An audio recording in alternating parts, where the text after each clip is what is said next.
how much better can I show my love for you than say I do, I do, I do. Salut à tous, salam alaikum tout le monde, ici Alassane pour un journal de grands frères. Bienvenue dans ce nouvel épisode. Je suis très content de vous retrouver pour aborder le sujet de l'ego, un sujet qui est très important pour moi. Pour moi, c'est un sujet qui va concerner tout le monde. N'hésitez pas à liker, commenter, partager pour qu'on puisse échanger et avoir différents sujets dessus. Je vais émettre mon avis, mes réflexions et surtout ce que j'ai pu étudier et récupérer comme information des podcasts et des différentes sources religieuses et scientifiques que j'étudie. Pourquoi j'ai choisi ce sujet? Tout simplement parce que, récemment, je dirais sur ces 2 ou 3 dernières années, j'ai été beaucoup éprouvé et mis, face à beaucoup de difficultés et en fait, je me suis rendu compte que, beaucoup des épreuves qui touchent, l'humain, beaucoup des difficultés qu'on peut affronter en tant que jeune ou en tant que personne tout simplement, peuvent être, des réflexions de notre manière ou de notre relation, avec notre propre ego.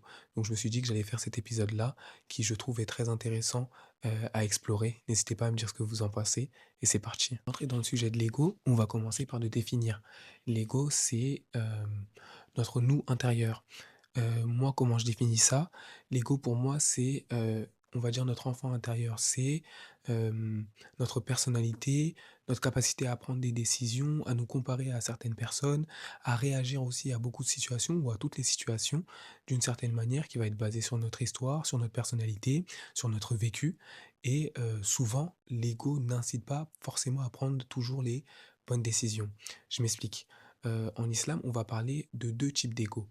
Il y a le nafs al-amara, donc le nafs pur, l'ego pur, qui est égoïste, qui va venir être uniquement centré sur soi-même. Où est-ce que j'ai ma place? Pourquoi moi? Pourquoi cela m'arrive? Pourquoi cette chose m'arrive et pas une autre? Et le nafs mutmainna. Donc là, c'est le nafs qui va être en paix, donc l'ego en paix, l'ego en accord avec soi-même et avec son créateur. C'est un ego qui va être beaucoup plus orienté sur de la réflexion plutôt que sur de la comparaison. L'ego en soi, c'est pas quelque chose de négatif, mais c'est quelque chose qui est extrêmement capricieux. C'est comme une sorte d'enfant intérieur qu'on a qui va céder à tous les caprices, qui va pouvoir exprimer, que ce soit face à des sentiments négatifs comme positifs, et qui va avoir la constante de se mettre soi avant les autres, ce qui peut être problématique dans énormément de situations. J'ai vraiment choisi ce sujet-là parce que je me suis rendu compte qu'en fait moi, et là je vais parler un peu à titre uniquement personnel, j'ai remarqué que dans ma personnalité, hem, j'ai toujours cherché à devenir une bonne personne et pour moi devenir une bonne personne, il fallait que je trouve une sorte de secret, une sorte de clé pour atteindre le statut ou le niveau de bonne personne et pour moi, on ne peut devenir une bonne personne si on ne fait pas l'effort de détruire son ego ou au moins de le transformer. Je m'explique. L'ego, c'est ce qui va faire qu'on va beaucoup naturellement se comparer aux autres.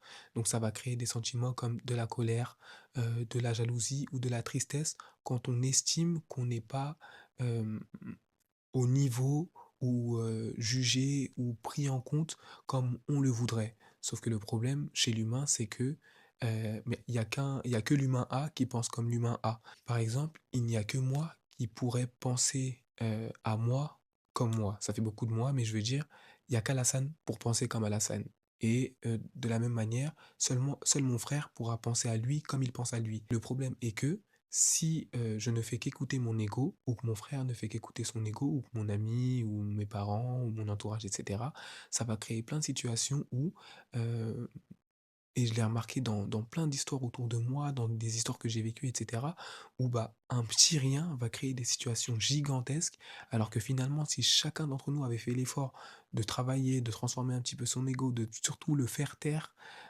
plutôt que de le laisser s'exprimer, on aurait pu éviter plein de situations. Et je pense que vous allez me comprendre sur ces situations, là, quand je vais vous donner certains exemples. En fait, pour moi, l'ego, il va vous empêcher d'être une bonne personne par le biais de la séparation. En fait, l'ego va faire en sorte que vous vous enfermiez dans une sorte de carapace, d'armure avec vous-même, dans le seul et unique objectif, que vous pensiez que vous avez toujours raison, que vous êtes le meilleur, que vous êtes la victime, que, c'est toujours vous, avant les autres. Alors que souvent dans la vie, c'est pas le cas. Je pense qu'il y a pas d'humain qui est isolé et même dans les interactions, je pense qu'on est toujours 2.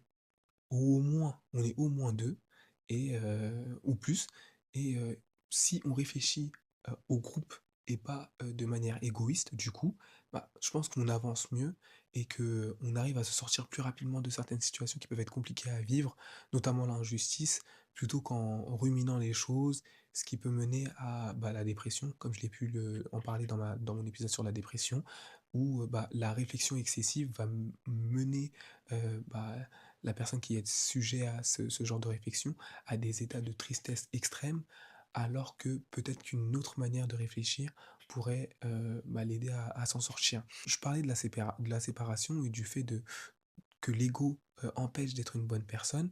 Et bah là, on est quelques semaines après le ramadan et moi j'aime bien pendant le ramadan écouter des histoires des prophètes. Hem et une qui m'a marqué pour cet épisode, c'est l'histoire du prophète Youssouf, donc Joseph dans la Bible, qui était du coup, je vais faire vraiment dans les grandes lignes, qui était, bah, un prophète qui était, extrêmement aimé par son père. Membre d'une grande fratrie, mais qui se démarquait par, bah, ses grandes qualités et surtout, bah, l'amour que son père lui portait. Ce qui a fait que, bah, l'ego de ses frères, hem, s'est manifesté et ça a créé de la jalousie.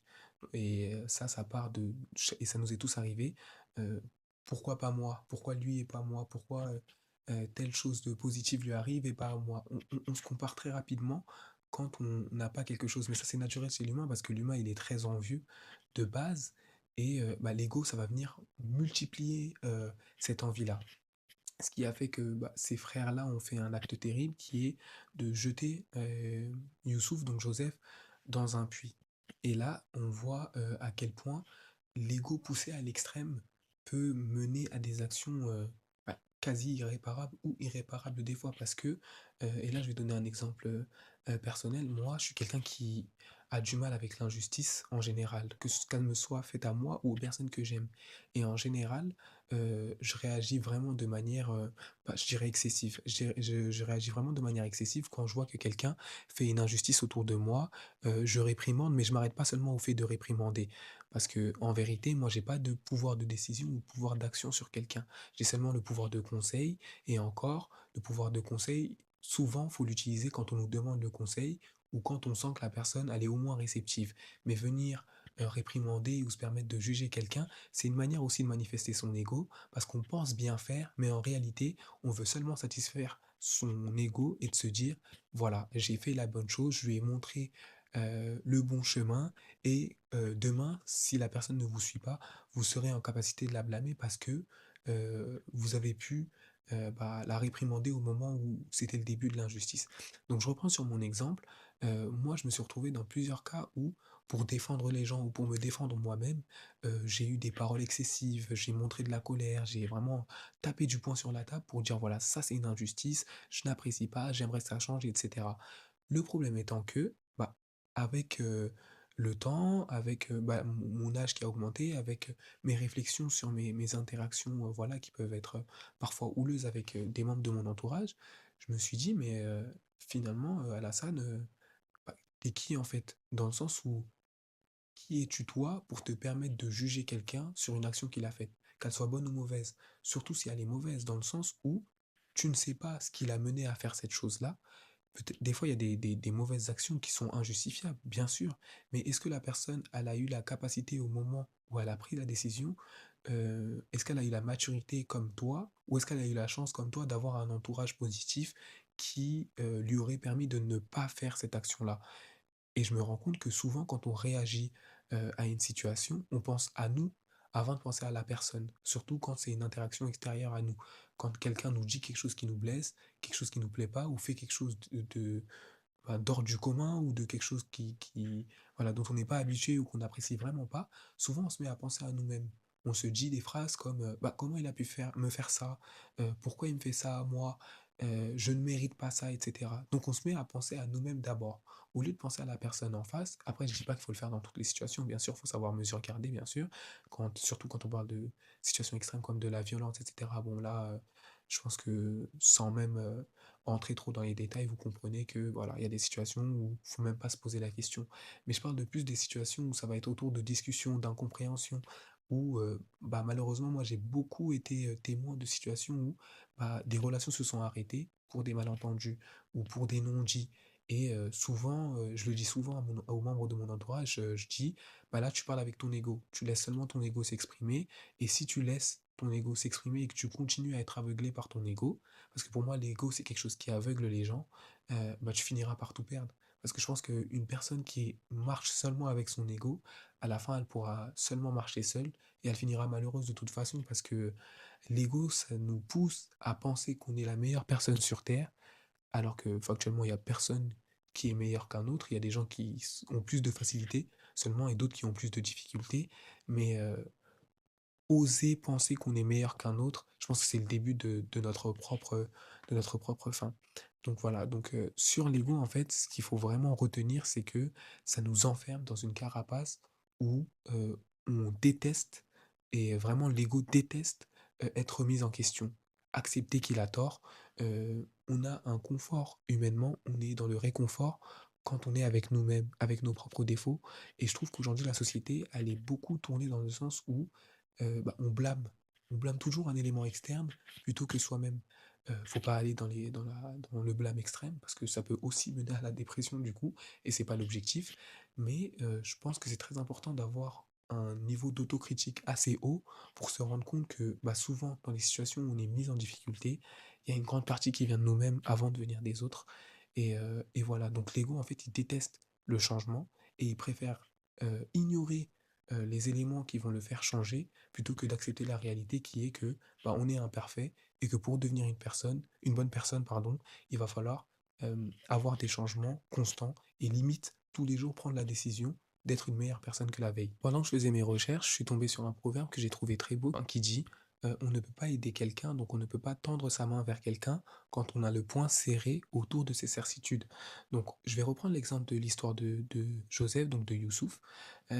Donc on va faire un gros bond dans le temps. Donc Joseph, après avoir vécu la difficulté du puits, il a été sauvé par une caravane, puis a été placé au sein du palais égyptien, et puis c'est devenu un notaire, enfin un noble de la société égyptienne à l'époque. Et bah, le destin a fait qu'il a recroisé ses frères qui pensaient qu'il était mort du coup dans le puits et qui ne l'ont pas reconnu. Là, à ce moment-là, je pense que naturellement, mettez-vous à sa place, euh, on a été jeté par nos frères, les gens avec qui on a grandi, nos entourages, et cetera, dans un puits. On aurait pu mourir dans la chute, et cetera. On a été sauvés et nos frères arrivent pour nous demander de l'aide parce qu'ils sont dans un moment de difficulté, de pauvreté. Là, l'ego, naturellement, il crierait, voilà, c'est le moment, je vais pouvoir me venger, justice va être faite, et cetera. Mais c'est là que cette histoire elle va atteindre le sommet spirituel. Le sommet spirituel, c'est que Joseph, donc Youssouf, à ce moment-là, quand ses frères vont le reconnaître, il va leur dire que il ne va pas les blâmer aujourd'hui et qu'il les pardonne. N'importe quelle personne, je pense aujourd'hui, ne comprendrait pas cette décision. Mais c'est là qu'on voit la hauteur spirituelle de quelqu'un qui a réussi à contrôler à 100% son ego. C'est que euh, dans la vie, déjà, toutes les épreuves nous apprennent quelque chose, qu'elles soient petites ou grandes. Je pense que aujourd'hui, toute personne qui a vécu une épreuve, elle a retiré au moins une leçon et un apprentissage qui va lui servir tout le restant de ses jours. Donc, cette trahison-là, ça lui a servi à sa manière.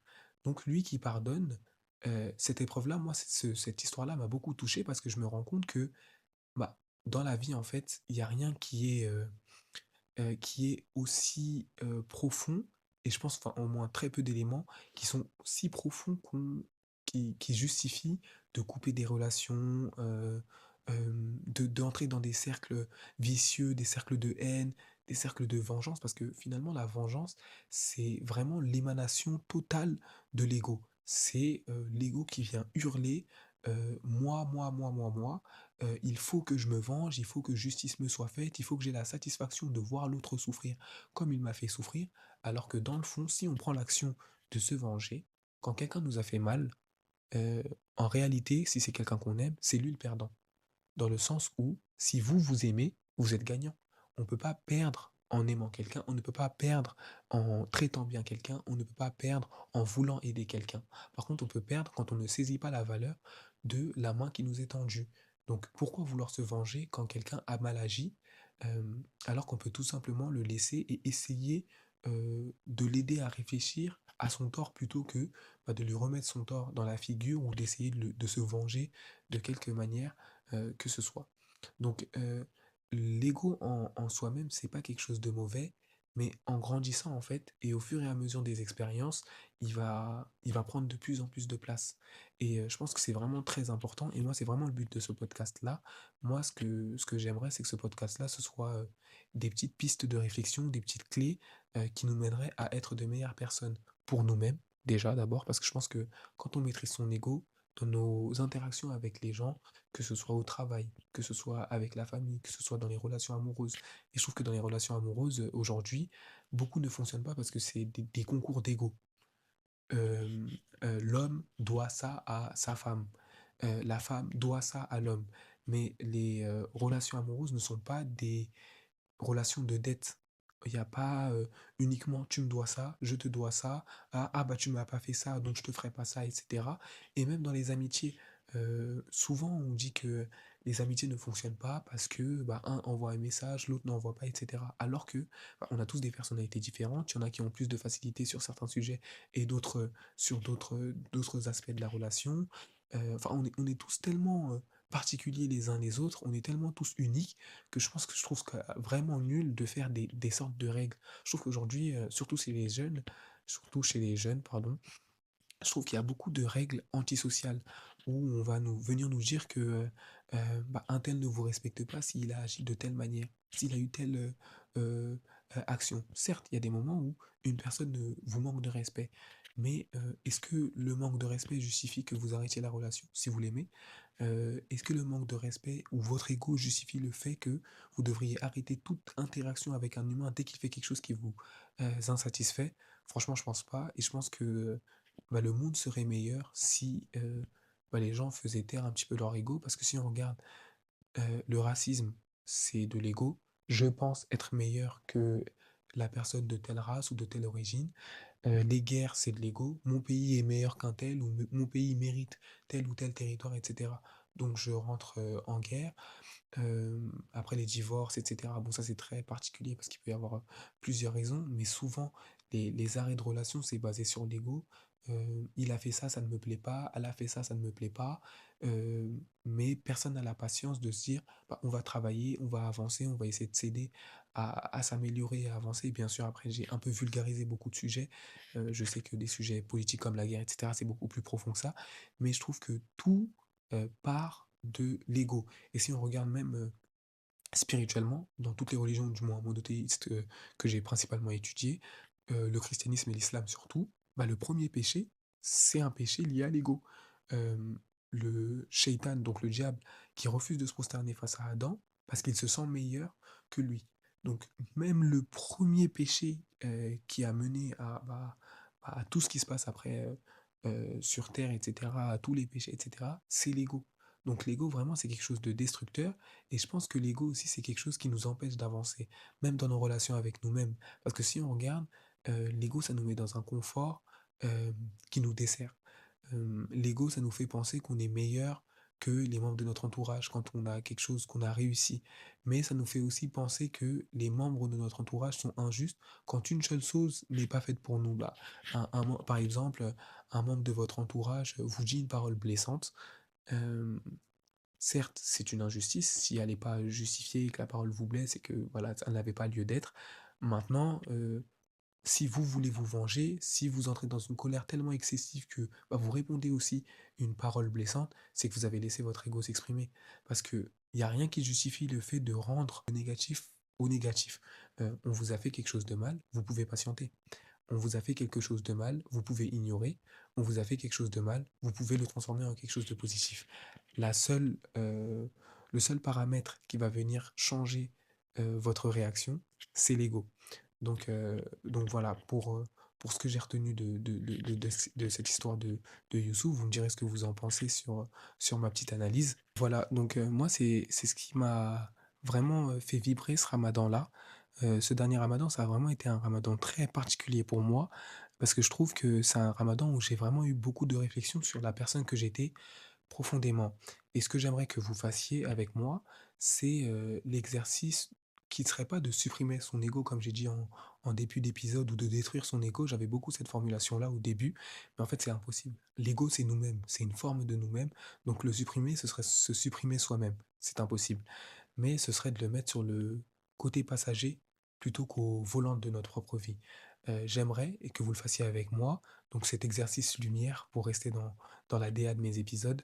Donc ce serait l'exercice lumière pour le restant des quelques semaines à venir avant qu'on ait un nouveau sujet à aborder. Ce serait de savoir, à chaque fois qu'on a un moment où on entre en colère, où on commence à ressentir de la tristesse ou qu'on est vexé par un événement, se demander est-ce que c'est mon cœur qui est blessé ou est-ce que c'est mon ego qui est froissé? Et à partir de cette réponse-là, vous verrez, vous serez sûrement étonné et peut-être même libéré par rapport à beaucoup de situations. Parce que je pense que quand on arrête de penser avec son ego, la vie devient plus légère. Je pense que la vie devient plus légère et je parle surtout spirituellement pour les religieux, pour les musulmans. Arrêter de penser à son ego, c'est beaucoup plus penser à l'aspect divin de notre vie. Tout ce qui se passe, c'est destiné, ça fait partie d'un grand plan qui est le destin.